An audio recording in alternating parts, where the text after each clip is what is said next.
प्यार में बहुत बड़ी ताकत है। क्या कभी आपने इस ताकत को महसूस किया है?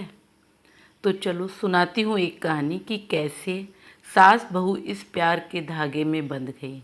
तनिक सोचिए, सास और बहू कैसे प्यार के धागे में बंधती हैं।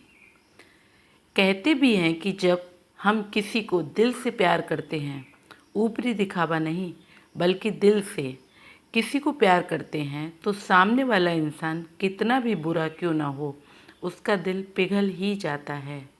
ऐसा इस कहानी में भी होता है। सुजाता की सासू माँ गाँव में रहती थी। उसका पति संजीव गांव से कुछ ही दूरी पर नौकरी करता था और डेली अप डाउन करता था, यानी सुबह नौकरी के लिए ऑफिस जाता था और शाम को घर लौट आता था।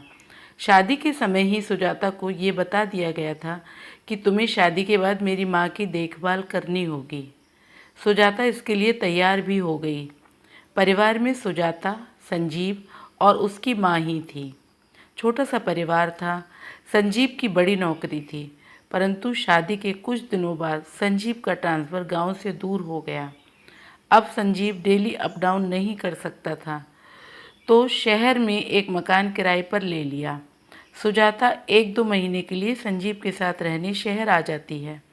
उसे शहर में बहुत अच्छा लगने लगता है, लेकिन अब रोज़ संजीव सुजाता को समझाता कि तुम अब गांव लौट जाओ, माँ वहाँ अकेली है, वो तुम्हारा इंतज़ार करती है।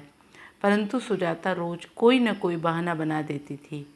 आज फिर संजीव ने सुजाता को अपना कर्तव्य याद दिलाने की कोशिश की कि माँ तुम्हारे बिना बहुत परेशान होगी। उनकी देखभाल का जिम्मा तो तुमने खुद ही लिया था। अब तुम अपने कहे से मुंह ना मोड़ो। मैं जल्दी ही अपना ट्रांसफ़र वही नज़दीक करवा लूँगा, फिर हम तीनों साथ रहेंगे। संजीव की बात सुनकर आज तो सुजाता एकदम भड़क उठी। बोली, अब मैं गांव नहीं, एक भी दिन के लिए गांव नहीं जा सकती। वहाँ मुझे बिल्कुल भी अच्छा नहीं लगता है। मैं आज अपना पूरा सामान लेने गांव जा रही हूँ। अब मैं शहर में ही रहूँगी। सुजाता जब गांव पहुँची तो माँ उसे देखकर छोटे बच्चे की तरह फफक फफक कर रो पड़ी। सुजाता को गले से लगाकर कहने लगी, मेरी बच्ची, तेरे बिना तो ये घर बहुत सूना सूना था। तू ही इस घर की रौनक है। बेटा, अब कभी मुझे छोड़कर मत जाना, मैं तेरे बिन नहीं रह पाऊँगी। सुजाता भी सासू माँ का प्यार और अपनापन देखकर अपने आंसू रोक न सकी और सासू माँ के दोनों हाथ अपने हाथ में लेकर कहा, माँ, अब मैं कहीं नहीं जाऊँगी। 2 दिन बाद संजीव ने सुजाता से पूछा फ़ोन पर कि तुम अपना सामान लेने गई थी, 2 दिन तो हो गए, वापस नहीं आई, क्या हुआ?